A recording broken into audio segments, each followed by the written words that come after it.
Bachelor et MBA. Ok.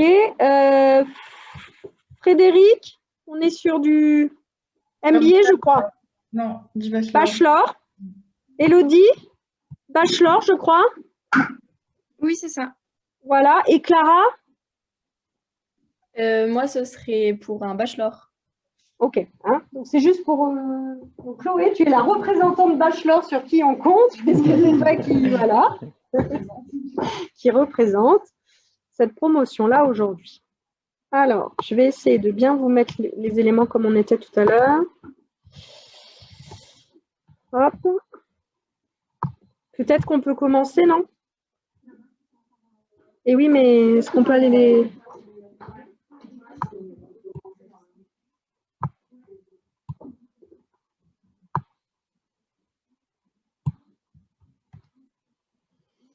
On peut commencer à présenter. D'accord. Alors, donc, je vais vous présenter le diplôme du bachelor. Donc, c'est un diplôme qui est accessible après un bac+2. Et c'est un titre certifié par l'État, donc RNCP de niveau 6. Et le nom du diplôme, c'est responsable des activités du tourisme et des voyages. Et donc, on doit valider. En bachelor, on a 4 blocs de compétences à valider. Donc, on a le service client, le web marketing, coordonner les activités et aussi la production et l'achat.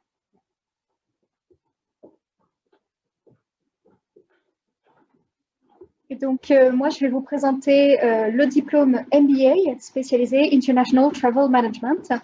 Donc là, ce diplôme, c'est un bac +5. Donc, on peut l'intégrer après un bac +3, donc par exemple une licence. C'est un titre aussi certifié RNCP. Et celui-là, par contre, il est de niveau 7. Donc, ça nous donne, ça a le titre Manager des activités du tourisme et des voyages. Et il y a cette fois, par contre, 7 blocs de compétences.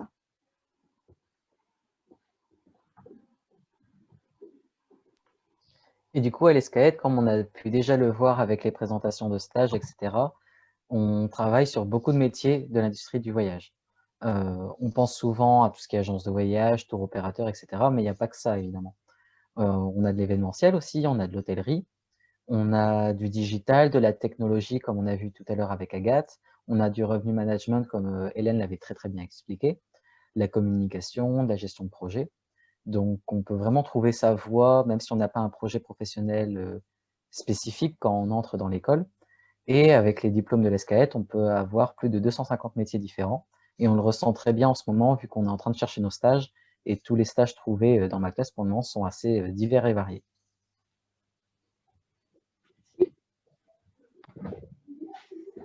Et du coup, pour atteindre tous ces différentes typologies de métiers, différentes catégories, à l'ESCAET, on a différentes compétences qu'on va pouvoir voir. Donc là, vous avez parlé de 7 blocs de compétences.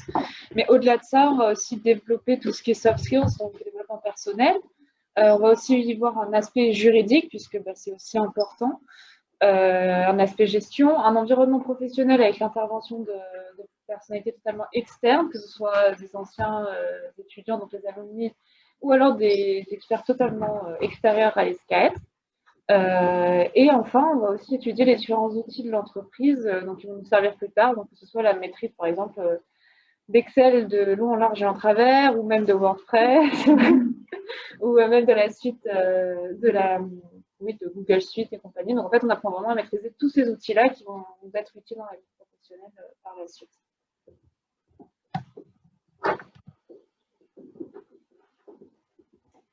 Alors, au sein de l'ESCAET, on va aussi acquérir des connaissances et des compétences liées à différents secteurs.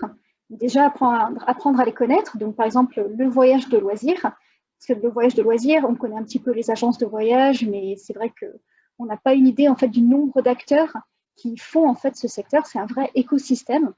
Donc là, c'est vraiment comprendre qui sont ces acteurs, comment ils travaillent avec qui et quel genre d'outils ils utilisent.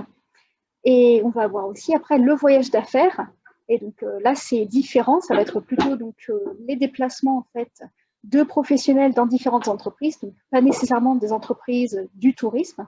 Et là encore, donc, ça va être comprendre qui sont les acteurs du voyage d'affaires, comment et avec qui ils travaillent, et aussi de voir les similarités et différences entre voyage de loisirs et voyage d'affaires.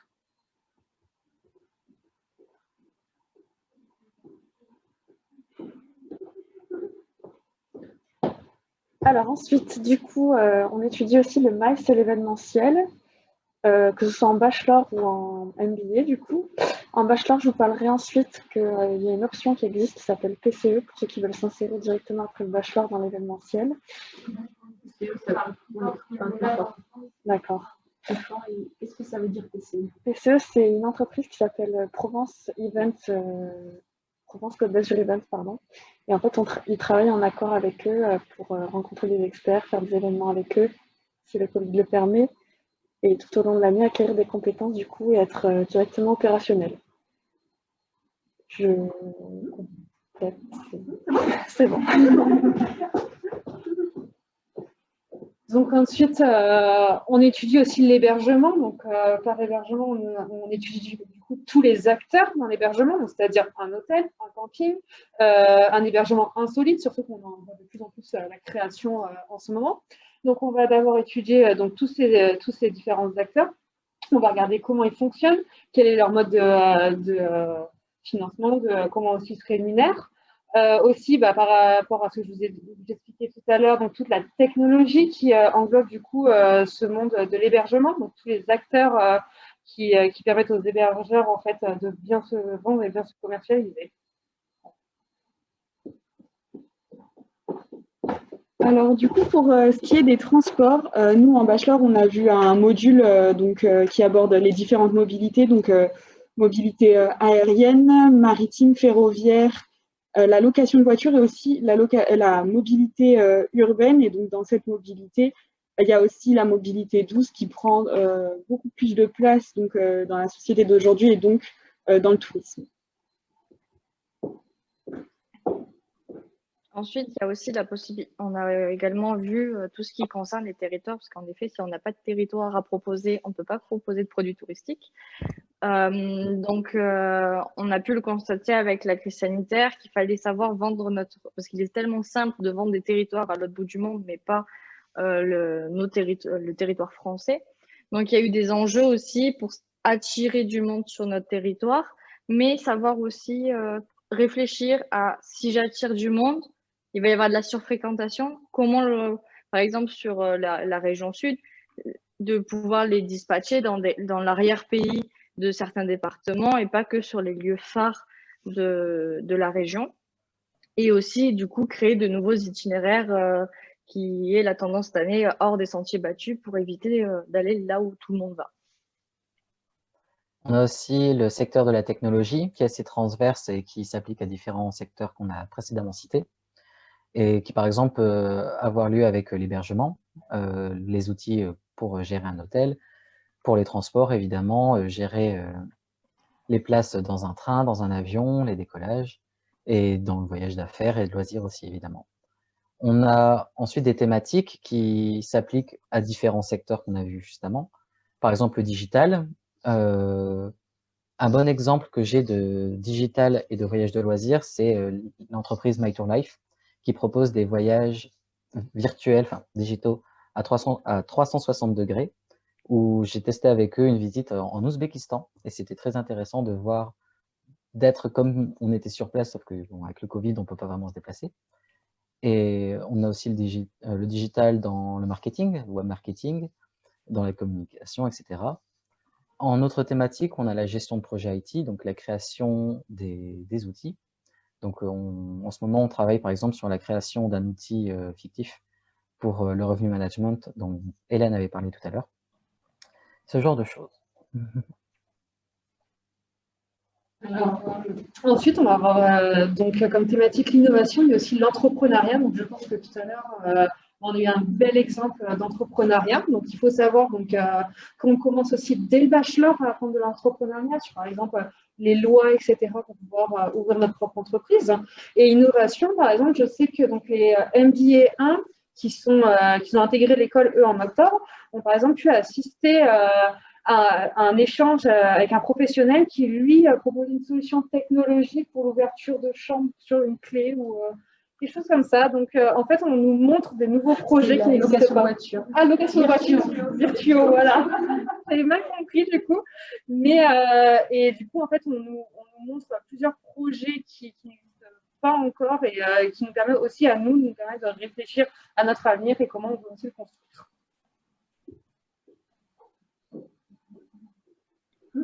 Achat. Ah, démarche durable, pardon, oui, c'est démarche durable. Donc, du coup, pour la démarche durable, moi, je reste dans ma thématique et dans mes valeurs. Donc, on a eu, comme disait Laurie, ça fait déjà quelques années que le tourisme durable était en place, mais avec la crise, cette prise de conscience s'est accélérée. Et on a vu pendant les confinements le fait qu'il n'y ait plus personne dehors, les bénéfices que ça a eu sur les environnements, les dauphins qui revenaient dans les ports, du moins, il y avait vraiment la nature qui revivait pendant que les hommes étaient confinés chez eux. Donc, du coup, c'est vraiment avec cette crise et l'arrêt partiel de l'industrie que les différents professionnels commencent à réfléchir de si ça repart, il faut que ça reparte, mais mieux. C'est pas plus de tourisme, mais un meilleur tourisme qui est plus vertueux dans les aspects économiques. Donc, du coup, avec la juste répartition des retombées avec les populations locales, donc l'environnement avec les minimiser l'impact des activités de l'homme sur les territoires et bien sûr le social, donc que ce soit la création d'emplois, le bien-être des populations locales, mais aussi en interne avec tout ce qui est notion de bien-être des collaborateurs, parce qu'on sait très bien que si la personne est bien dans sa peau, elle va être beaucoup plus productive au travail. Donc il y a plein d'idées comme ça qui émergent pour un bien-être au travail et du coup il y a tout le cercle vertueux qui se déclenche. Donc, il y a un mouvement interne au tourisme, on va dire, qui a vu le jour en février, qui s'appelle Respire le tourisme de demain, qui permet donc de réfléchir sur comment redémarrer, comment s'entraider, comment être plus vertueux, plus durable, plus responsable dans ce secteur qui est quand même montré du doigt à chaque fois par les médias. Oui, il ne faut pas prendre l'avion parce que ça pollue. Oui, il ne faut pas faire ci. Oui, il ne faut pas faire ça. Donc, il faut montrer qu'on est capable de se réinventer et de montrer qu'on sait changer. Et donc après, il y a eu différentes dynamiques, on verra plus tard. Et grâce à l'ESCAET, on a aussi eu la chance de participer à un séminaire sur la transition écologique et numérique, parce que même la technologie pollue. Donc on a vu les impacts pour une prise de conscience en mode, ah oui, on s'en sert, mais on n'y aurait pas forcément pensé que les serveurs polluent de leur côté, que ça surchauffe, du moins toutes ces petites notions. Donc, on a eu une prise de conscience que ce soit sur les énergies ou sur le numérique et comment nous, étudiants, on peut avoir les clés pour changer tout ça. Donc, voilà. Et du coup, enfin, c'est vrai qu'à l'ESCAET, on rentre aussi par des thématiques, mais on rentre surtout aussi par des expertises, donc notamment l'achat. Donc, ça va être comment on va optimiser. En fait, ça, c'est quelque chose qu'on retrouve dans tous les secteurs, donc les différents leviers. Comment on va optimiser justement les achats, que ce soit dans le voyage d'affaires ou dans le voyage de loisirs, que ce soit dans le transport, que ce soit dans... Peu importe, c'est quelque chose qu'on retrouve de partout. Et du coup, vraiment, c'est des choses très globales, mais qu'on va pouvoir appliquer à tous les différents secteurs.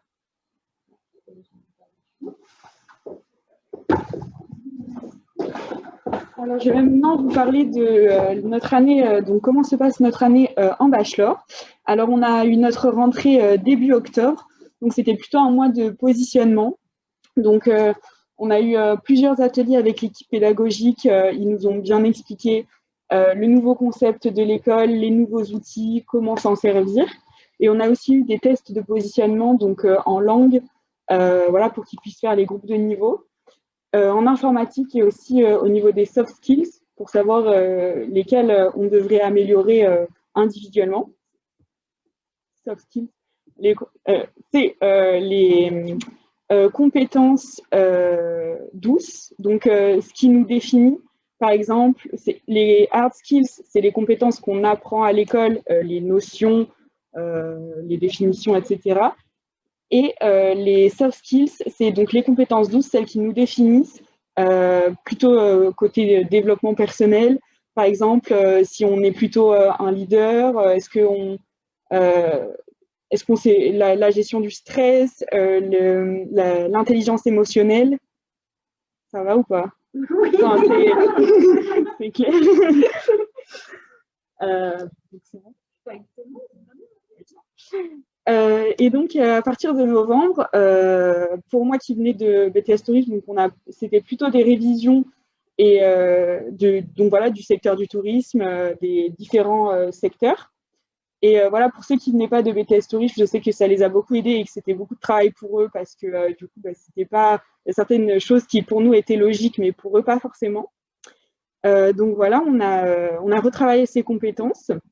Et à partir de janvier, donc il y a eu une montée en compétences, on est rentré plus dans le vif du sujet. Donc on a vu des notions comme la production, le commercial, le digital, l'événementiel et la distribution. Donc voilà, on est en train de travailler ça et on a aussi des rendez-vous individuels ou au niveau collectif, donc pour l'accompagnement pendant notre projet pro. Et donc ça nous aide aussi pour nos stages. Et donc, à partir de juillet ou de septembre, selon si on veut continuer ou pas en MBA à l'ESCAET, on va avoir nos stages. Et puis, pour ceux qui souhaitent s'insérer directement après le bachelor, on suivra leur soutenance en janvier. Voilà.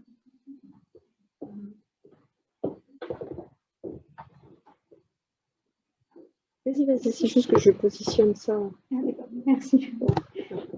Donc, moi, je vous présente l'année qu'on va faire en MBA 1.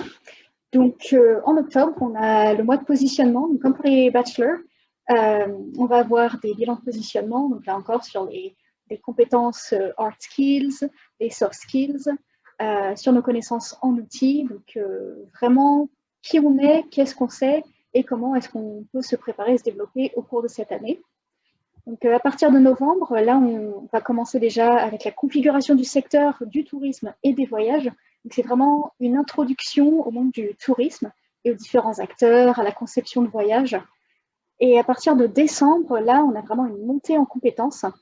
Donc, des sujets comme la production, la distribution, comment est-ce qu'on crée un forfait de voyage, quels sont les différents canaux pour distribuer ces voyages, tout ce qui est l'aspect digital et aussi l'aspect de pricing, comment est-ce qu'on crée un tarif, comment est-ce qu'on se compare notre entreprise avec la compétition. Donc après, on a les évaluations, les vacances de Noël.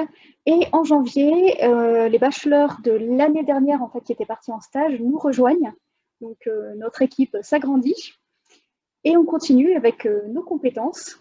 Et donc là, c'est plutôt achat, commercial, distribution, le revenue management dont Hélène a parlé tout à l'heure, la gestion de projet et on continue avec le digital et le management. Donc là, on continue vraiment sur ce qu'on avait appris depuis novembre.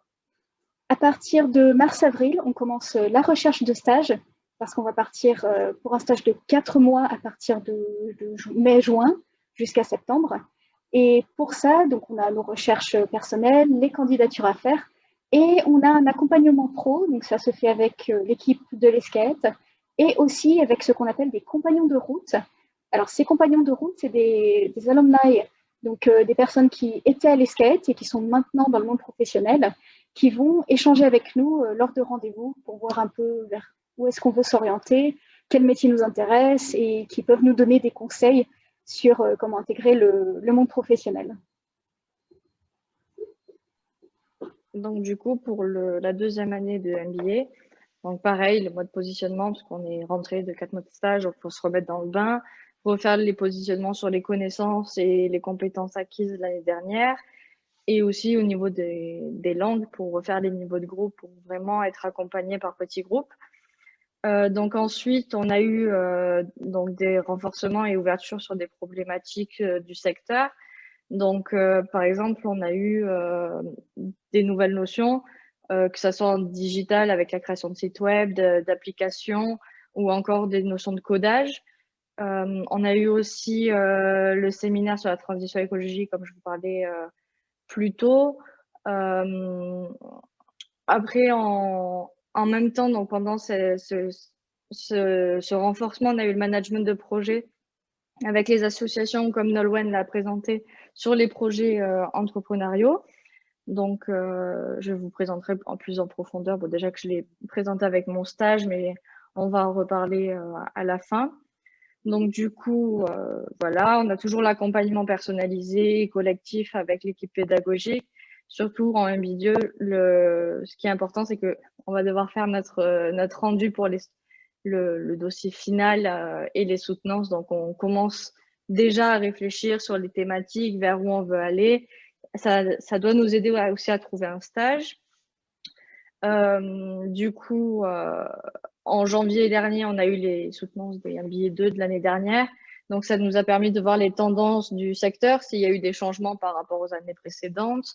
Donc, c'est vraiment une source d'informations et de connaissances qui complète les cours de l'ESCAET, parce que c'est vraiment du concret. On apprend des nouvelles choses, on voit qui s'est inséré où. Du moins, on continue à apprendre. Par exemple, il y a des métiers que je connaissais pas du tout, que ce soit parce que parfois on a, comme on disait, il y a les métiers de base et après il y a certaines spécificités qui fait que on apprend de nouvelles choses qui pourraient piquer notre curiosité, nous dire pourquoi pas aller dans ce secteur. Donc tout ça, ça nous alimente notre connaissance, qui va nous aider pour les recherches, pour compléter les cours et tout. Et ensuite, là en mars, malgré la crise, ceux qui ont réussi à trouver un stage, on commence dans le vif du sujet du stage de 6 mois. Donc voilà, ça s'est décalé. Donc normalement, c'est septembre, octobre. Et pour ceux qui n'ont pas trouvé, ils sont toujours à la recherche. Mais ce qui est bien cette année, c'est que si on ne trouvait pas de stage, ça ne nous bloque pas pour les soutenances. Ça veut dire que c'est pas parce qu'on n'a pas de stage pour appliquer la recherche, on peut toujours, avec des événements extérieurs, Internet, des livres, des ressources extérieures, quand même faire un beau dossier sur la thématique qui nous plaît. Donc du coup, voilà, pour l'année de MBA2. Ok.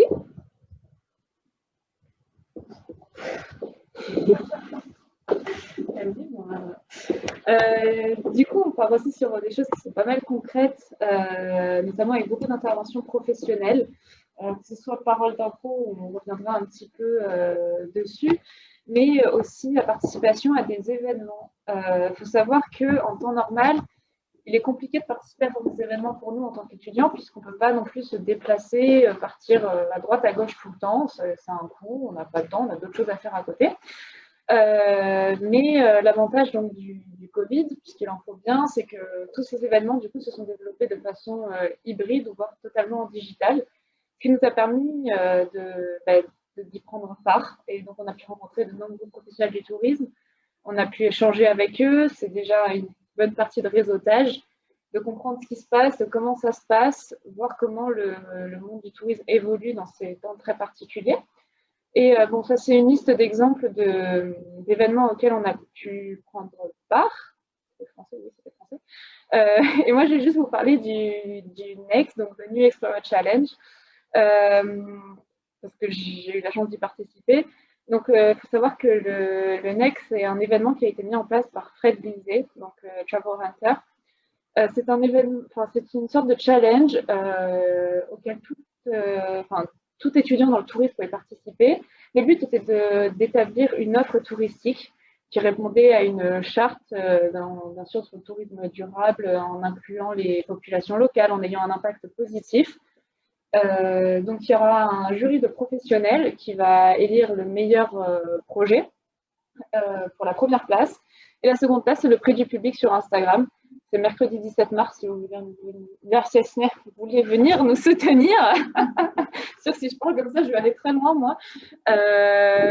Mais voilà. Et donc, en fait, le premier prix, ce sera d'avoir une visibilité au niveau des pros du tourisme et voir peut-être son projet naître. Et peut-être, pourquoi pas, le tenter aussi, si jamais les conditions le permettent. Alors, je crois que c'est Sam qui prend la parole ensuite. C'est Clara. Alors, du coup, moi, je vais vous parler du FBT ou Future of Business Travel.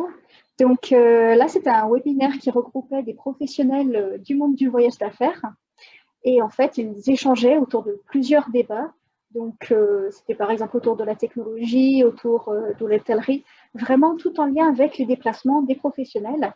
Et pour un peu faire un état des lieux, donc voir la situation actuelle après le Covid, et de pouvoir répondre à des problématiques et de se dire, voilà, après la crise, où est-ce qu'on va? Déjà, les déplacements professionnels, est-ce qu'on peut encore les faire? Si oui, comment? Et sinon, quelles sont les solutions? Et j'en parle parce que c'était vraiment moi qui ne pensais pas aller dans le voyage d'affaires, qui ne pensais pas m'y intéresser. J'ai trouvé que c'était un webinaire vraiment enrichissant et fascinant. Et c'était aussi rassurant. Ça a permis de nous montrer que voilà, il y a une crise, ok, après on remonte, il y a des solutions et on repart. C'est pas la fin.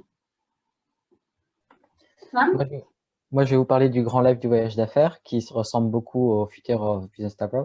Ce qui était bien, c'était que le FBT, on l'avait fait en début d'année et que le grand live, c'était arrivé beaucoup plus tard. Et du coup, on avait appris, on avait déjà beaucoup plus de connaissances dans tout ce qui était voyage d'affaires et bah, on se sentait mieux, on se sentait plus, comment dire, on était plus dedans, on comprenait les débats, on avait notre avis sur le débat. D'ailleurs, on avait plusieurs sondages pendant l'événement. Et donc oui, c'était encore à peu près le même thème de résilience, le bilan de 2020, puis qu'est-ce qu'on pouvait prévoir sur 2021 dans le voyage d'affaires. Aussi mettre des débats, des questions sur le rôle des TMC. Donc c'est plus ou moins les agences de voyage dans le voyage d'affaires. Et c'était aussi intéressant parce que ça durait toute la journée, ce qui est quand même assez long. Et avec toute la promo, on avait fait un Google Doc partagé pour répondre, mettre nos commentaires, nos notes. Et comme ça, on pouvait partir à un moment donné pour manger ce genre de choses et quelqu'un allait prendre le relais. Donc c'est bien d'avoir cette cohésion de groupe et de classe aussi dans la classe, même à distance.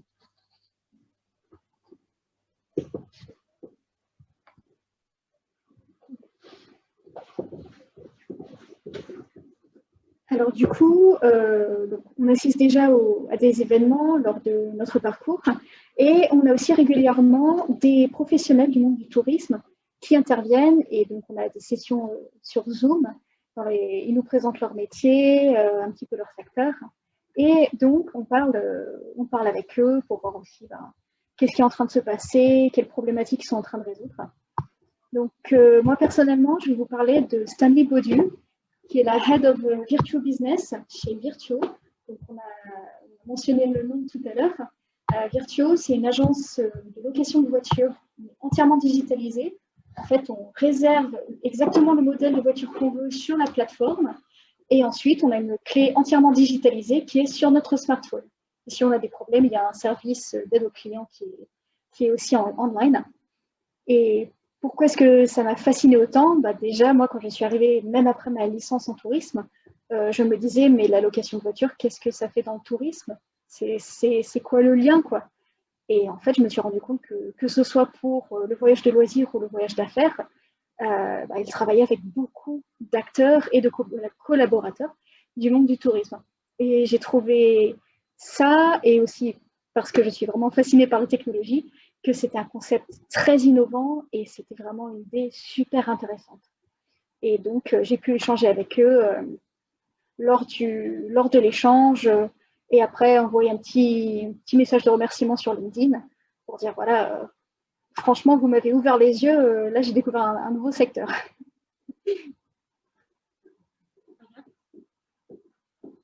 Alors, moi, je vais vous parler de Eric Bettens.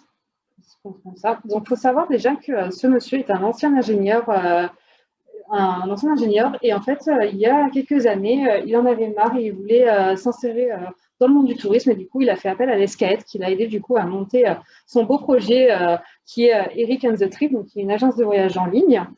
Donc, il est intervenu auprès de nous, les MBA1, par rapport à un module du coup sur la plateforme MyFitPoint qu'on a parlé au tout début, par rapport à un cours sur le durable en fait. Et il nous a montré que du coup, il n'y avait pas que, dans ce grand mot RSE, durable, etc., qu'il n'y avait pas que ce système d'écologie, etc., mais il y avait aussi le côté humain et économique. Et en fait, il a décidé du coup de prendre une part de ses bénéfices, de son argent d'entreprise, en fait, pour en faire don à des entreprises avec qui il travaille en fait dans de nombreux pays, parce qu'étant donné que c'est une agence de voyage, il travaille avec d'autres entreprises dans de nombreux pays. Donc par exemple le Pérou, où certaines régions sont quand même assez pauvres, et du coup, grâce à l'argent, au Pérou, par exemple, ils ont pu, par exemple, acheter des kilos de riz pour pouvoir nourrir des populations, ou dans d'autres régions du monde, acheter des fournitures scolaires pour des enfants, des choses comme ça, en fait. Et son argent, du coup, a servi à ça. Et c'est vraiment, dans cette intervention, ce côté humain, moi, qui m'a beaucoup plu et qui montre que, quand même, le tourisme, en général, est très humain et s'entraide énormément. Voilà. Moi, je vais vous parler de Christelle Larcher, donc, qui est chargée de relations presse et communication pour la destination Visite Benidorm sur le marché français. Donc, qu'est-ce que ça veut dire tout ça? Elle, du coup, elle se charge de la communication pour Visite Benidorm, donc Benidorm qui est une station balnéaire en Espagne, mais pour la clientèle française. Et moi, ce qui m'a beaucoup marqué, donc déjà deux choses, c'est la communication. Et ça m'a tellement marqué que je cherche un stage là-dedans. Donc, comment donner envie aux gens de venir, comment promouvoir son territoire. Et surtout quand on a des stéréotypes négatifs, parce qu'on voit un peu la photo derrière, c'est des gratte-ciel au bord de la mer. Moi, ça ne m'intéressait pas beaucoup, mais elle a réussi à me convaincre pour me dire que c'était une bonne destination et qu'au final, c'était plus écologique que ce qu'on pensait. Et le deuxième aspect qui m'a beaucoup intéressé, c'était la data. Donc la data, les données, comment exploiter les données qu'on a des visiteurs. Bon, évidemment, c'est anonyme, hein, on ne va pas vous espionner non plus. Et comment utiliser ces données pour mieux promouvoir notre destination. Par exemple, avec Benidorm, on voyait que les Portugais qui venaient, c'était plutôt des retraités. Donc, on va communiquer avec eux d'une certaine manière, alors que les Français, c'était plutôt des jeunes, voilà, entre potes. On ne va pas communiquer avec eux de la même manière. On ne va pas utiliser les mêmes réseaux sociaux, par exemple. Du coup, déjà, ça, c'était très intéressant. Mais on voyait aussi que l'analyse de data, on pouvait l'utiliser, par exemple, si beaucoup de touristes vont dans une zone protégée, on peut essayer de dire, bon, il y a trop de monde, il faudrait essayer de promouvoir autre chose. Comme ça, on régule un peu le nombre de personnes. On peut aussi voir si jamais tout le monde se déplace en voiture, on peut essayer de dire, bon, il y a beaucoup de déplacements de personnes qui vont à cet endroit-là, on va mettre une navette pour éviter de prendre trop de voitures. Donc, c'était vraiment un signe pour moi d'innovation, d'utiliser la technologie pour l'innovation et la communication qui m'avait beaucoup intéressé.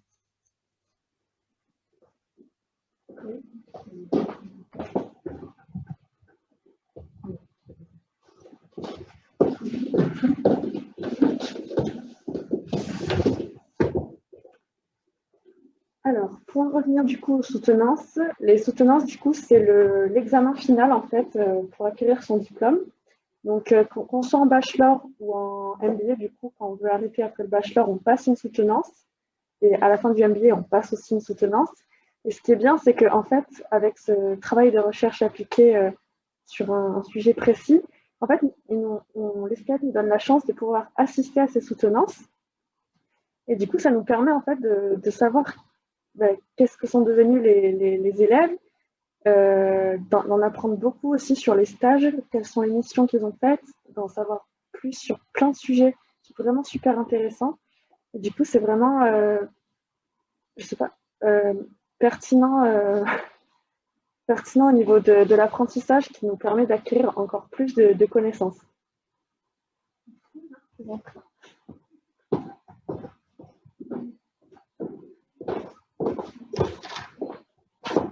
Alors du coup, je vais vous parler maintenant de notre business case, du business case qu'on a en bachelor. Donc c'est un cas d'entreprise, on a commencé à travailler dessus depuis lundi, donc ça fait pas longtemps. En fait, on travaille avec l'entreprise, enfin avec le réceptif à New York, Mad New York Tours, qui propose des activités et des visites guidées de New York pour des voyageurs de toute nationalité. Et en fait, cette entreprise, elle cherche à se diversifier et a donc proposé, je vais m'étouffer, et a proposé des activités donc sur les 8 plus grandes villes des États-Unis. Donc on a New York, Washington, Los Angeles, San Francisco, Las Vegas, Miami, Chicago et la Nouvelle-Orléans. Je pense que je ne vais pas répéter.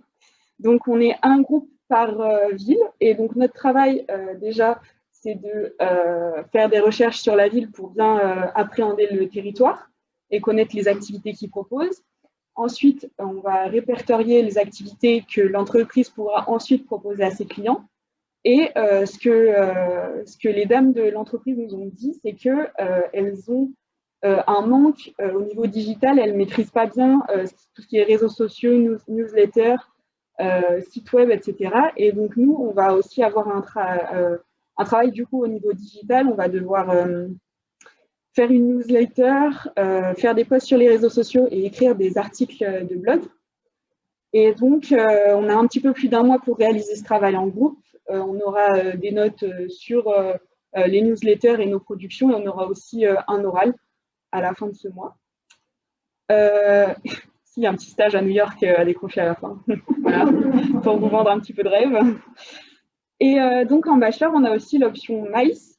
Donc, Eva vous en a parlé un petit peu au début. En fait, en bachelor, l'école propose cette option donc aux personnes qui s'intéressent au monde de l'événementiel et qui souhaitent s'insérer après le bachelor. Donc, ils assistent à des événements, ils peuvent parler avec des pros, ils ont des cas pratiques. En temps normal, ils peuvent aussi assister à des événements, etc. Et donc, le but, c'est qu'ils commencent à se faire un réseau dans ce monde-là, qu'ils puissent ensuite faire leur stage de 6 mois dans le monde de l'événementiel et pour qu'ensuite ils puissent s'insérer après leur stage. Alors, en ce qui concerne le MBA, je ne sais pas s'il y en a qui se sont déjà renseignés sur l'école avant cette année, en fait. Donc, en MBA, les années précédentes, on nous demandait en fait de choisir réellement entre 2 options, donc voyage de loisirs et voyage d'affaires. Mais comme on a pu le voir au début de la présentation, le monde du tourisme est en pleine évolution et donc il est important aussi que notre apprentissage soit en évolution lui aussi en même temps. Donc, cette année, ça a un petit peu changé. Donc, on nous propose en fait des spécialisations métiers avec des partenariats, donc sur plusieurs acteurs et secteurs différents. Donc, par exemple, on va avoir l'achat et le travel management, mais tout autant dans le loisir et dans l'affaire. On ne va pas oublier quand même ces 2 options, même si elles sont un peu différentes, on va toujours étudier par rapport au loisir et à l'affaire. Donc, on va aussi avoir la technologie, qui a priori est un sujet très intéressant. Le commercial, le business développement, le marketing et le web marketing et communication, toujours l'entrepreneuriat et aussi le développement durable, du coup, qui revient car c'est vraiment l'un des aspects qui réellement arrive sur notre secteur. Et Camille? Ensuite, pardon. Et donc, du coup, pour les MBA 2, donc, oui, vous voyez challenge codage, initiation codage, vous commencez à prendre peur. Moi aussi, j'étais pareil au début. Mais après, avec l'experte en digital, on a eu des formations en e-learning, donc à distance, avec des vidéos qui nous montraient pas à pas comment on construisait un site internet, une application en codant, donc les petites lignes qu'on voit de partout, qu'on se dit c'est du chinois, mais non. Et du coup, on a appris à faire ça. Et pour ceux qui souhaitaient aller plus loin, ce qui n'est pas mon cas, ils ont pu faire un challenge où ils ont vraiment codé une application entièrement. Et quand j'ai vu les résultats, parce qu'après on s'intéresse quand même à ce que les autres font, et quand on a vu les résultats, on se dit, mais ils ont fait ça en si peu de temps et avec le peu de connaissances qu'on avait au début. Et parce qu'on ne pensait pas du tout que le codage, ça pouvait aller avec le tourisme. Et donc, il y en a qui voulaient se spécialiser dans la technologie et surtout dans le codage dans le tourisme. Et du coup, il y avait des travaux vraiment bluffants. Et pour le projet Je m'engage, j'en parle à la slide suivante. Juste par rapport au codage, il faut faire le lien aussi avec toute la partie entrepreneuriale, c'est-à-dire que c'est important aussi pour des apprenants qui ont un projet de création d'entreprise d'avoir des bases en informatique, parce qu'on a pas mal de startups qui sont en train de se développer, qui reposent évidemment sur un écosystème technologique, donc sans forcément développer toute la solution, c'est important d'avoir des bases dedans. Typiquement, on a une ancienne, Emma Foucault, qui est la cofondatrice d'un cabinet de conseil qui s'appelle TNI Vision et qui a dû justement pour développer son activité se former au codage. Et à l'époque, on n'avait pas encore intégré cette dimension-là dans nos programmes pédagogiques. Et du coup, qui a fait une formation en plus de son diplôme à l'ESCAT chez Le Wagon, je ne sais pas si vous connaissez, qui est une formation intensive en codage. Donc, c'est aussi les liens à faire avec la partie création d'entreprise. Et c'est du coup, Et du coup, on avait donc le projet Je m'engage, donc on avait le choix de s'immerger dans une association dans l'industrie touristique ou alors dans le projet entrepreneurial comme Nolwenn vous a expliqué son projet d'entreprise.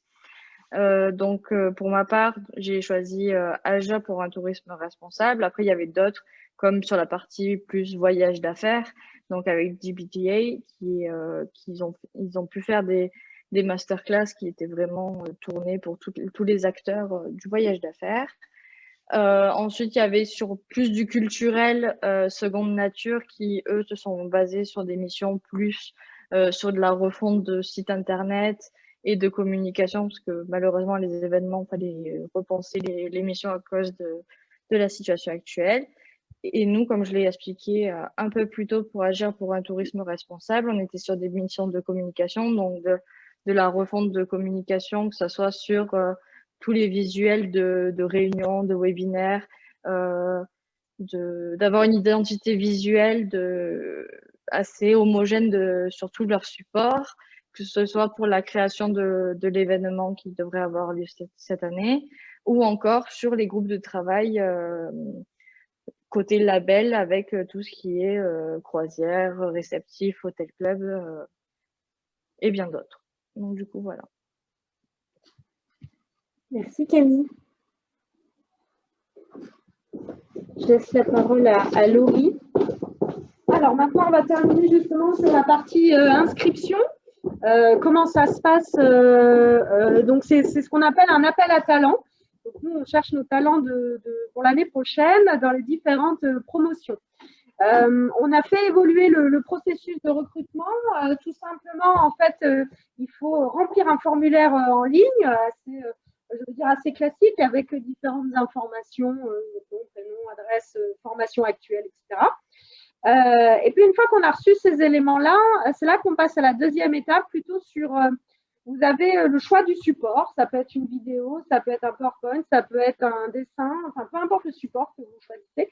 Et en fait, vous devez vous présenter, mais de manière plus personnelle, c'est-à-dire vos passions, vos activités, une expérience heureuse, un événement qui vous a fait grandir, peu importe, mais des éléments qui vous caractérisent. Et à la suite de cette étape-là, ça nous permet de concrètement savoir qui vous êtes et de vous inviter donc à des journées appel à talent où là, du coup, il y a la responsable des admissions qui est souvent donc accompagnée soit d'un pro du tourisme, soit un ancien étudiant ESCAET ou alors quelqu'un de l'équipe ESCAET.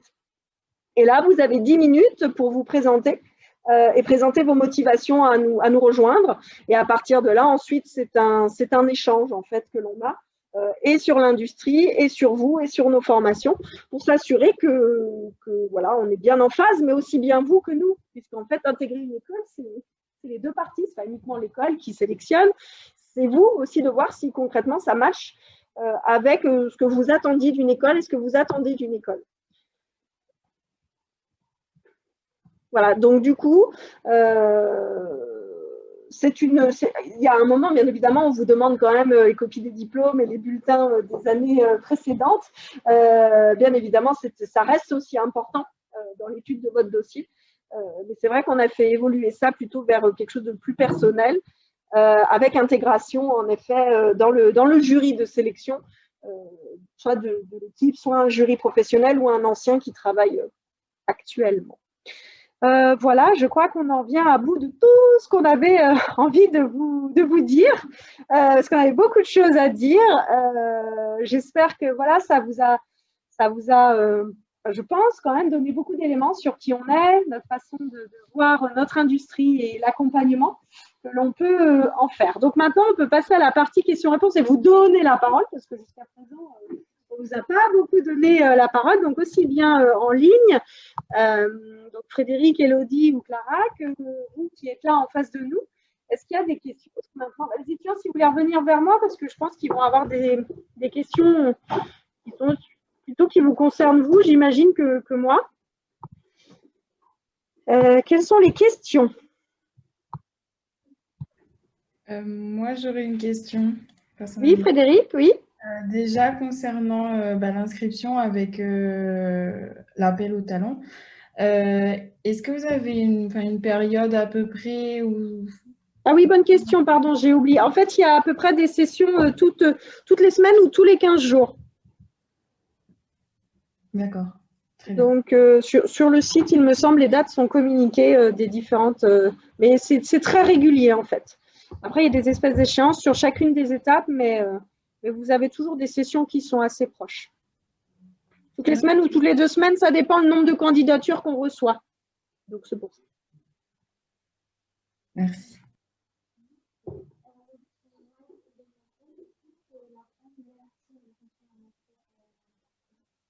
Alors ici, il y a une question sur l'option PCE, donc l'option MICE avec notre partenaire PCE, à savoir si on la prend, puisque c'est vrai que dans son ADN de départ, l'option PCE, c'est permettre une insertion à la suite du bachelor sur ce secteur, qui est le MICE.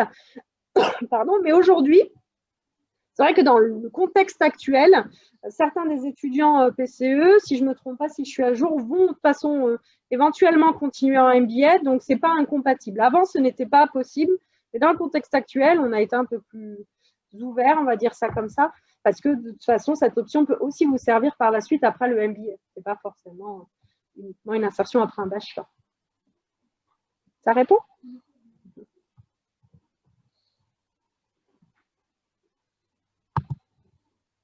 Est-ce que vous avez d'autres questions? Si vous avez des questions sur les transports, les logements aussi, on peut y répondre. Non, s'il y a une question par là, je crois au fond.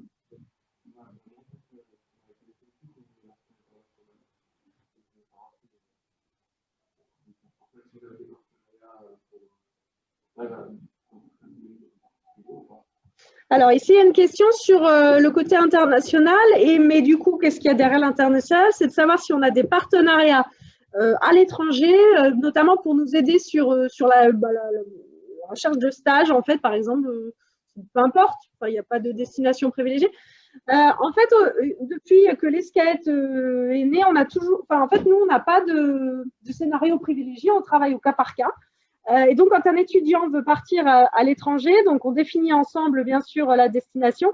Et à partir de là, si l'étudiant le veut bien, c'est toujours pareil, l'accompagnement soit du pro, soit du groupe, chacun est libre. Du coup, de décider, OK, en fait, c'est quel type d'acteur sur cette destination que tu veux cibler. Et à partir de là, on regarde si on a des partenaires sur cette destination ou si on a des anciens qui sont basés là-bas. Parce que tout est question de réseau, bien souvent. Et donc, en fait, oui, on utilise principalement notre réseau, ou c'est l'étudiant lui-même qui utilise son réseau pour trouver à l'étranger. Voilà. Et financièrement, après, ce qu'on fait, c'est que, parce qu'il y a la notion de trouver un stage, mais aussi la notion financière. Et on a donc un partenaire avec la région Sud qui délivre des bourses. Je regarde Karine parce que c'est elle qui gère ça, mais on peut avoir ça dépend des dossiers, entre 1 500 et 2 000 euros d'aide de la région Sud pour partir en stage à l'étranger. C'est pas négligeable.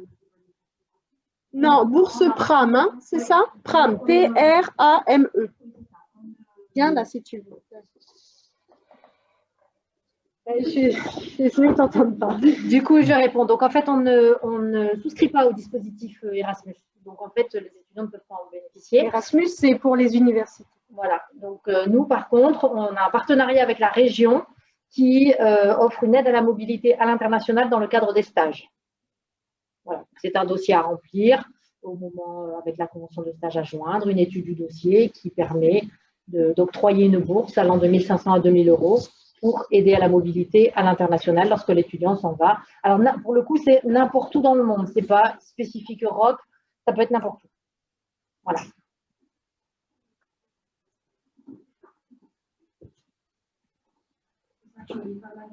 Viens là. Il faut que tu viennes, Agathe. Viens là. Si, mais c'est pas grave.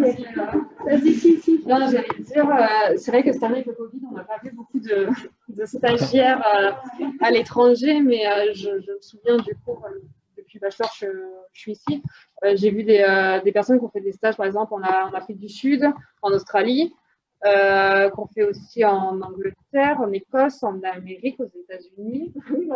Oui, partout. Du coup, en fait, oui, non, je veux dire, là, c'est vrai qu'on n'a pas présenté du coup trop de stages à l'étranger, mais c'est vraiment quelque chose qui se fait. Et juste pour ajouter un petit point sur cette bourse PRAM, la région adapte également ses dispositifs au contexte et elle octroie également les bourses, même si le stage se fait à l'étranger, mais en partie en distanciel, ce qui a été le cas de certains de nos étudiants l'an dernier, qui n'ont pas pu partir tout de suite, qui ont donc démarré le stage en télétravail à distance et ont réintégré la structure par la suite. Et donc, la bourse PRAM s'adapte à ça et octroie de toute façon la bourse, quelle que soit la manière dont le travail est effectué. Ça n'existait pas jusque-là. Ils ont, bien évidemment, leur objectif, c'est de vraiment soutenir les étudiants. Donc ici, typiquement sur le site, dans la page MBA, en bas, vous avez en fait une carte de stage qu'on avait réalisée en 2019 sur, justement pour positionner et montrer où sont partis en fait nos étudiants. Voilà. Et à chaque fois, vous avez le nom, prénom, c'était quelle promotion et où il est allé. En fait, bon là, je suis en France, donc ça ne sert pas à grand-chose. Voilà. Et par exemple, Hugo, en MBA, il est parti en Afrique du Sud, chez African Eagles Day Tour. Et donc, voilà, vous avez ce genre de map qu'on avait l'habitude de réaliser. Et là, avec le Covid, bien sûr, on ne l'a pas remise. Mais on espère bien, là, avec les MDA 2 et puis vous, éventuellement, pour certains, qu'on va pouvoir la remettre à jour. Voilà. Ça répond à la question? OK. En ligne, ça va? Ça répond à la question aussi? Frédéric, Clara? Ouais. Une autre question par rapport au masterclass, en fait, c'est à peu près combien de temps au niveau de la semaine? Est-ce que c'est tous les jours ou bien c'est des jours particuliers? Vous avez les réponses, hein? Attendez, j'arrête juste le partage du site. Alors en fait, ça dépend des semaines. Notre emploi du temps, il change toutes les semaines.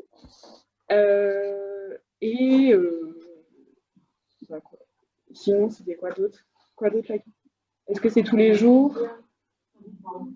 Oui, voilà, ça dépend. Oui, voilà. Et des fois, il y en a plusieurs par jour. Des fois, il y en a qu'une seule par jour. Voilà.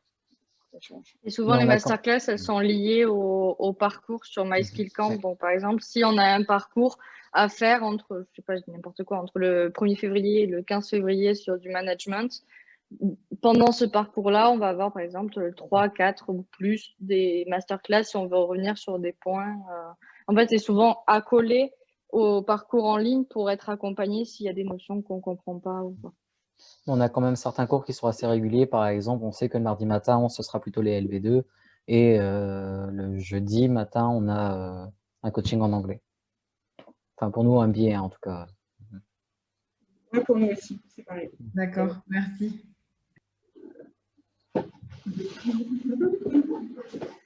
D'autres questions? Oui?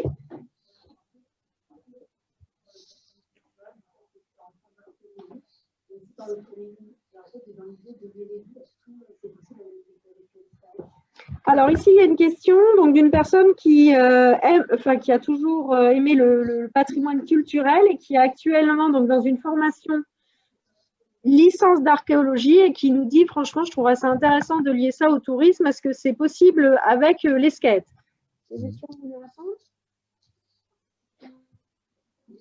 Vas-y, je pense, non? C'est pour ça, je préfère que vous répondiez. Alors, moi, du coup, je viens d'une licence qui s'appelait Art, Culture et Patrimoine avec une option tourisme.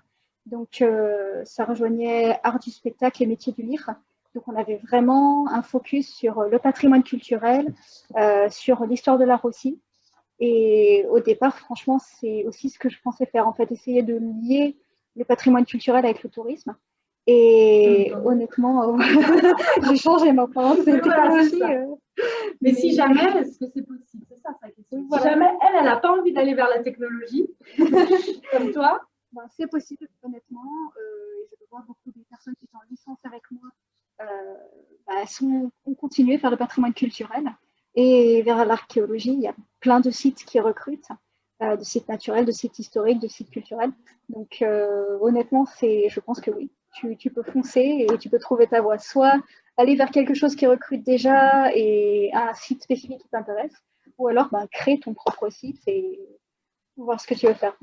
Voilà, Et même juste avec le patrimoine, on peut avoir déjà plein de métiers différents, quoi. On peut partir sur, je sais pas moi, par exemple, une agence de voyage qui serait spécialisée sur l'archéologie. Je sais pas si ça existe, mais ça, on pourrait Ici. imaginer ça. Ou des DMC, pareil, enfin, donc des réceptifs. On peut avoir de la communication. Par exemple, toi, tu as un site archéologique et tu fais la communication sur le web. Tu pourrais éventuellement, est-ce que ça rentrerait en compte? Je sais pas. Au niveau voyage d'affaires. Je vais t'embaucher, Sam. Je sais pas si au niveau du voyage d'affaires, on pourrait s'occuper des déplacements des archéologues. Mais même l'archéologie, du moins sur les réalités augmentées, du moins s'il y a certains sites qui peuvent pas être ouverts au public pour cause de surfréquentation, je sais pas, par exemple en Grèce, que y a, du moins tout ce qui est archéologie, et du moins il y a vachement de... Si on peut pas, par exemple, là, on peut pas y aller en ce moment, du moins My Tour Live, ils vont pouvoir filmer là-bas, et du moins il y a plein de possibilités, que ce soit directement sur destination, ou ce que je vois soit de la culture, du patrimoine, dans les châteaux, dans les... La culture fait partie du tourisme, il y a le tourisme culturel. Donc, Ce que je vois beaucoup avec les ruines, surtout en ce moment, c'est avec les casques d'augmentation virtuelle. Réalité augmentée. Réalité augmentée, ouais, c'est l'inverse. Donc on a les ruines, mais en plus, par-dessus, on colle une image virtuelle pour avoir le bâtiment d'origine, quoi. Et c'est très intéressant. C'est comme sur les châteaux, par exemple, avec les histopades au Palais des Papes à Avignon.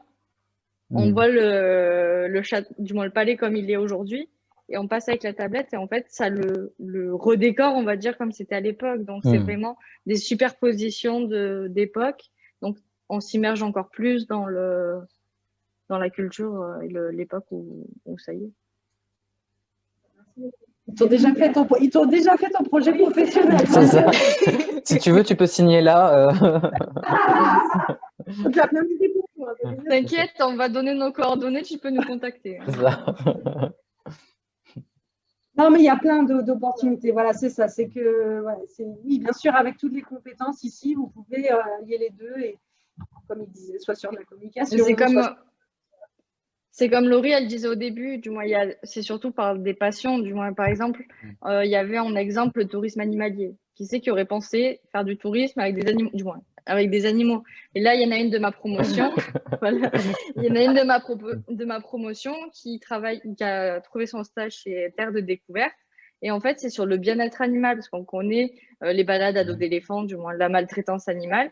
Et en fait, ce Théo, ils sont sur redonner une belle image de s'approcher des animaux, donc avec des safaris en plus petit comité, aller dans des retraites d'éléphants qui étaient même maltraités, et du coup s'approcher pour vraiment être proche d'eux. Du moins, vraiment, c'est des trucs qu'on n'aurait pas pu penser il y a 5-10 ans, quoi. Moi, par exemple, quand j'étais gamin, je voulais être ornithologue. C'était vraiment ma passion.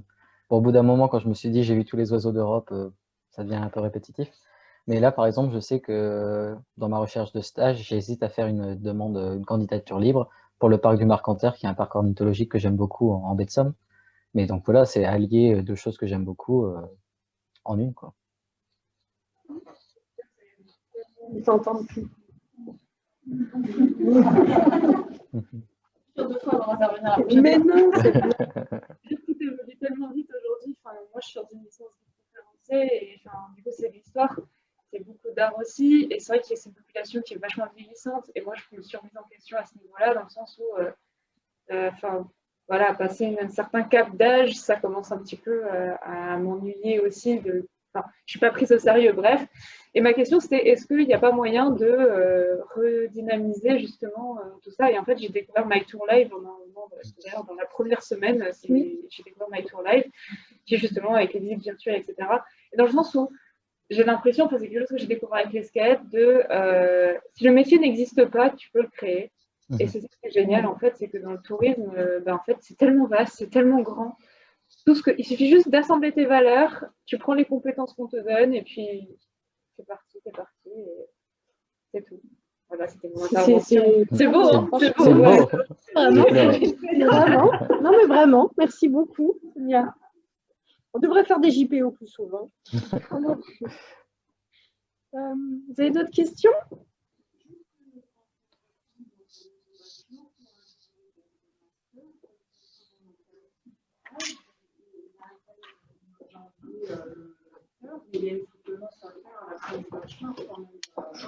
Oui, alors ici, il y a ceux qui sont concernés. Voilà. Et ici, il y a une question sur comment ça se passe une fois qu'on a fait le bachelor et qu'on continue en MBA. Comment on intègre le MBA? Est-ce qu'il y a une soutenance? Est-ce qu'il y a un exercice? Enfin, voilà, comment se passe la transition entre le bachelor et le MBA? Alors, nous, dans notre cas, on nous a demandé du coup un devoir préparatoire pour lancer un MBA qui était de remettre en fait notre book à jour. Donc, notre book, c'était un travail qu'on avait à faire quand on était en bachelor. Donc, un site internet qui reprenait tout sur nous. En fait, on devait expliquer qui on était, que ce soit personnellement ou professionnellement. Et c'était dans le but en fait, de trouver aussi un stage, d'avoir un nouveau support autre que le CV et lettre de motivation qui sont quand même assez maintenant douloureux. Et donc, vraiment se démarquer grâce à ça. Et donc, nous, pour notre entrée en MBA 1, on nous a demandé du coup de remettre à jour par rapport à l'expérience qu'on avait eue, qu'on ait un stage ou pas, parce qu'avec le contexte, on n'a pas eu tous des stages, mais tout le monde a au moins eu un job pendant l'été. Et du coup, c'était mettre en avant, grâce à ces jobs ou à ces stages, nos nouvelles compétences et nos nouvelles connaissances qu'on a appris, acquises durant. Mais du coup, pas de soutenance, c'était la question. Voilà. Pour savoir comment en fait était validée l'année du bachelor. En fait, pardon, excuse-moi. En fait, je te répondrai après. C'est montrer les compétences qu'on a acquises justement avec notre partenaire de créer même à la fin du bachelor et qu'on va seulement mettre à jour justement au début du MBA 1. Du coup, la différence, c'est uniquement pour ceux qui arrêtent le bachelor. Voilà. Juste, vous pouvez vous rapprocher du micro, du moins, je ne sais pas si c'est moi ou si on Ouais, vous entend loin. Parce que comme il y a aussi des bachelors en écran, je ne sais pas si elles Vous ont avez bien entendu ou il faut qu'on répète ou pas, Camille? Non, c'est surtout pour les bachelors, du moins ceux qui veulent aller en bachelor. Et Je pense qu'il faut répéter ce qui vient d'être dit. Oui. Je disais du coup qu'il fallait juste mettre à jour son site internet qu'on nous demande de créer en bachelor et qu'il faut mettre à jour du coup si on veut continuer en MBA 1, mais on n'a pas de soutenance à passer si on veut continuer en MBA 1. Si c'était la question du coup qui était posée, voilà. C'est ça, merci. Et du coup, pour compléter et répondre, il est vrai que du coup, quand on est en bachelor et qu'on continue en MBA, il y a une poursuite d'études. Et donc, les notes, le travail continu qu'ils ont tout au long de l'année, plus le travail final qu'ils font en partant en avril, vaut pour validation. Il y a un conseil de classe qui permet de savoir s'ils ont un avis favorable ou pas pour continuer en MBA. Ils ont déjà des indices au premier trimestre parce que dans le bulletin, ils savent s'ils ont un avis favorable ou pas pour continuer en MBA. Et en MBA 2, en deuxième semestre, pardon, je mélange, à ce moment-là, on leur donne un avis définitif. Est-ce que du coup, on pense en effet, s'ils le souhaitent, parce qu'ils ont exprimé leur souhait il n'y a pas longtemps, est-ce qu'on continue ou pas? Et pour tous ceux qui continuent, bien évidemment que pour l'instant, c'est sous condition de valider les notes et ce qui se passe actuellement, tout simplement. D'accord ? Donc, il n'y a pas de soutenance devant un jury de professionnels, c'est vraiment la continuité et le MBA à la fin qui… Voilà.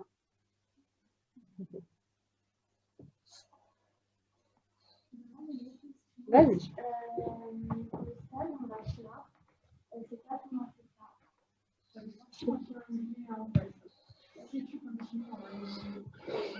Je crois que j'aurais fait ce geste. Il y a une question, du coup, de la durée des stages en bachelor. Du coup, est-ce que c'est 4 mois, 6 mois et donc, alors, du coup, si tu continues en MBA 1, ce sera un stage en effet de 4 mois que tu débuteras en septembre jusqu'en fin décembre. Et comme ça permet en fait l'été de pouvoir travailler et faire autre chose. Si tu, par contre, tu t'arrêtes au bachelor et que tu ne continues pas non plus d'études dans d'autres écoles, par exemple, etc., là, tu vas commencer ton stage en juillet pour un stage de 6 mois. Donc, comme ça, c'est beaucoup plus professionnalisant pour rentrer sur le marché du travail, en fait. Donc, du coup, c'est soit 4 mois si tu continues en bac plus 4 ou 6 mois si tu arrêtes en bac plus 3. Voilà.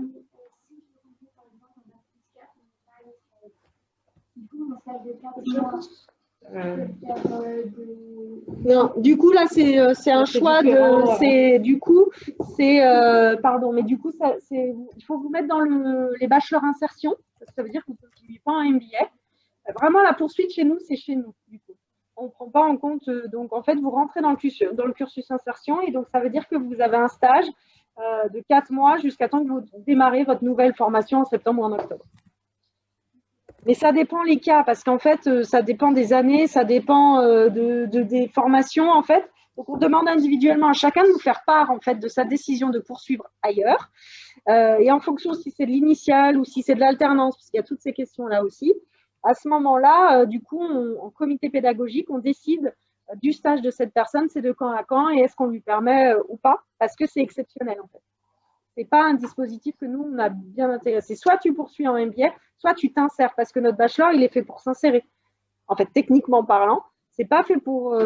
quand on se spécialise dans une école, typiquement, si vous faites un BTS tourisme et un bac plus 3 tourisme, normalement, derrière, si tu décides de t'insérer, tu t'insères, quoi. Voilà. On n'a pas prévu réellement la poursuite ailleurs parce qu'en fait, avant, il n'y en avait pas tellement. En fait, on observe une évolution là-dedans depuis 2 ans, en fait, où il y a de plus en plus d'étudiants qui disent « Mais attends, en fait, j'ai commencé par me spécialiser en tourisme, en fait, maintenant, j'ai envie de faire autre chose, carrément. » Et puis la crise, il faut le dire, parfois dessine d'autres trajets, d'autres passions, d'autres envies. Voilà, principalement, j'étais soit, donc je voulais dire autre chose. Mais… Donc, soit ils changent en effet de trajet et c'est là où ils décident d'aller dans une autre. Et après, il y en a en effet, surtout dans la crise actuelle, qui décident de s'arrêter là en bachelor, d'aller dans un master tourisme, mais pour se rapprocher de leurs parents. Et nous, on est une école nationale, donc on a beaucoup de monde qui vient d'un peu partout de France. Et avec les conditions financières, avec le virtuel qui est imposé aujourd'hui, il y en a qui l'ont très mal vécu et qui préfèrent retourner dans leur région à côté de chez eux. Voilà, c'est un peu… Voilà. On fait au cas par cas. Voilà un petit peu. Mais c'est vrai que là, on a observé des comportements qu'on n'avait pas avant, en fait. Donc, du coup, on essaye de… Enfin, voilà, il y a ce qu'on avait dit au début d'année, puis après, il y a d'autres cas qui arrivent, d'autres problématiques. Donc, au fur et à mesure, nous, l'équipe, on les prend un par un, puis on essaye de voir. Laurie, pour ceux qui sont en présentiel, avec Sam, on a mis nos coordonnées dans le chat. Super. Ouais, adresse mail, hein. Ok, super. Peut-être que du coup, vous pouvez écrire les adresses mail de Camille et de Sam là sur le… Ça ne vous dérange pas parce qu'après, ça le chat. Il y a une question d'Élodie par rapport au coût d'inscription au bachelor. Oui, par rapport au coût? Oui, c'est ça. Karine, tu veux… Allez, Karine. Et pour Karine. Et donc, du coup, allez, Karine. On est à 6 900 € l'année. Élodie, tu es là? On est à 6 900 € l'année. D'accord, ok. Karine, on veut te voir. Je suis là, oui. Je suis là. J'ai été perdue, mais je suis là. Oui, donc c'est ça, 6 900 € l'année, frais d'inscription 500 € et le coût de la formation 6 400 € à régler en 3 échéances de manière générale, réparties donc juillet, décembre et mars. Voilà, sur le déroulé de l'année. Et pour compléter, donc, grâce aux taxes d'apprentissage qu'on perçoit des entreprises chaque année, on reverse une partie sous forme de bourse qui permet donc à des étudiants sur des critères qui sont définis, qui sont principalement sur la situation financière, mais également sur la qualité lors de l'appel à talents, des échanges qu'on a pu avoir avec eux. On peut en effet délivrer donc des bourses qui permettent d'aider certains, de permettre en fait d'avoir accès à l'escape, même si on n'a pas forcément les conditions. C'est favoriser des conditions financières parce que l'ADN de l'école, c'est d'être ouvert au maximum possible à tout type de profil.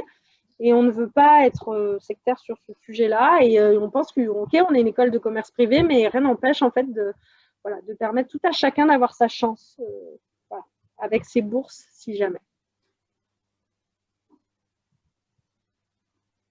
Voilà. Est-ce qu'il y a d'autres questions?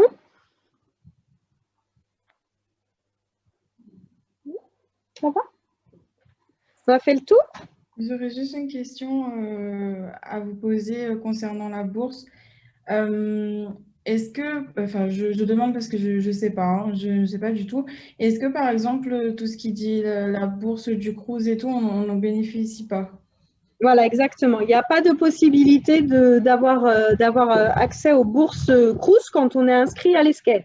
Par contre, vous pouvez bénéficier des services du Crous, c'est-à-dire le restaurant universitaire, enfin, tout type de service qui est à disposition. Ça, vous pouvez en bénéficier, mais pas les bourses. D'accord. Et tout ce qui dit les bourses de la région. Alors, alors ça, il faudrait voir quelle bourse région dont on parle. Est-ce qu'on parle déjà des bourses régions ou pas? Si, en général, on peut financer la formation ESCET par des bourses régions. On a déjà eu des profils qui ont pu, en effet, bénéficier de l'accompagnement de la région. Mais c'est région sud ou tout type de région. Hein. D'accord. Et Frédéric, je crois, c'est région, non? Région sud? Oui, en fait, c'est que je perçois des aides par rapport à l'île de la Réunion parce que je suis originaire de là-bas. Et en fait, c'est pour ça que je vous demande par rapport à la bourse parce que si je n'obtiens pas en fait la bourse du Crous, ma région en fait peut financer un peu l'école en fait. C'est pour ça que je vous demande si c'est acceptable ou pas, je veux dire. On a déjà eu des dossiers qui ont bénéficié de ce genre d'accompagnement régional. Donc, aucun souci. Ok, bon. Merci. Oui, il faut. Enfin, bon, ça, je ne sais pas si tout le monde le sait, mais c'est vrai que les régions ont des bourses formation professionnelle ou formation initiale pour aider certains de leurs habitants, en tout cas, à se former. Ça dépend des régions, encore une fois, du budget. Mais oui, c'est des dispositifs qui ne sont pas toujours utilisés, mais qui peuvent largement aider. Oui. Donc ça, après, il faut voir au cas par cas, Frédéric, en fonction des papiers dont ils ont besoin, les devis, le nombre d'heures. Enfin, bon, bref, il y a énormément d'informations, par contre, à donner après. Donc, on vous aide à transférer, à donner. Merci. Il faut savoir aussi également que par l'intermédiaire de Pôle emploi, il y a parfois des possibilités, notamment chez les étudiants qui ont travaillé un petit peu et qui sont inscrits à Pôle emploi, qui continuent à percevoir des indemnités. Donc, on peut jongler sur les deux, c'est-à-dire que Pôle emploi ne prend que très rarement en charge une partie de la formation, mais par contre, on a la possibilité de remplir les documents nécessaires pour que vous continuiez à percevoir vos indemnités tout en suivant la formation en parallèle. Sachez-le parce qu'eux, en général, ne vous le disent pas. Donc, il faut hésiter. En général, à la rentrée, j'ai un flot de documents à remplir et à compléter pour que les étudiants puissent bénéficier, continuer à bénéficier de ce qu'ils perçoivent. Donc, n'hésitez pas. D'autres questions?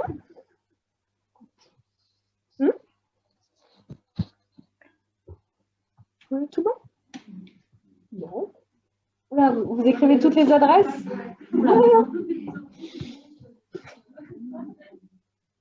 Bon, ce qu'on va faire, c'est qu'on va arrêter là. Merci à ceux qui sont à distance. Merci à Sam, Camille. Merci beaucoup d'avoir été avec nous à distance, bien évidemment. Et merci aux étudiants d'avoir bien joué. Merci beaucoup, franchement. Voilà, donc nous, on va finir et échanger de manière informelle maintenant. On pense à vous. En tout cas, si besoin, Frédéric, Elodie et Clara, n'hésitez pas à contacter les étudiants qui ont mis leurs coordonnées là. Et puis, si jamais à nous appeler lundi, on donnera les autres coordonnées. Mais ils sont toutes, oui, ils sont à votre disposition si besoin, ainsi que l'équipe. Merci beaucoup. Merci. Merci. Merci beaucoup. Au revoir.